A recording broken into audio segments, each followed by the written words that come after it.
দেখো না চাচি, জানিস লোকে আমাকে বলে আমি পাইলের মতো দেখতে। লোকে তো আমায় বলে শাকিব খানের মতো দেখতে।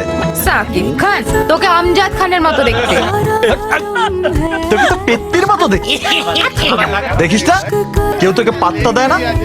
তুই পাত্তা দিস না বলে কি কেউ দেয় না নাকি? কত ছেলে আমার পেছনে ঘুরে জানিস? ওইসব লোফাররাই ঘোরে জানা। ওদের মধ্যে একজনকে বিয়ে করে ভাগ না এখান থেকে। বেঁচে যাই আমি আর বালা আমাদের ড্রেসের ব্যবসা ঠিকই সামলে নেবো। তুইও একটা লোফার। আসুন যাতার সঙ্গে না, হ্যাঁ আমি বিয়ে করবো কোনো ভদ্র সভ্য ছেলে। এক্ষুনি যা, ভাগ এখান থেকে। কি করে দুজনে মিলে একসাথে কাজ করিস না তোরা? শোনো আমি সামনের কাজটা থেকে না ওকে ঠিক বাদ দিয়ে দেবো, আর একটা মেয়ে নিয়ে কাজ করবো। যা যা, তোর মতো ড্রেসার অনেক দেখেছি, হ্যাঁ আমি অন্য জায়গায় কাজ খুঁজে নেবো। আসি চাচি চ। এই খেচর মাচর করি বলো তো, এদের আমি না বুঝতে পারি না, এদের যে বলে জীবনে মিটবে। এই বেটা তোর জন্য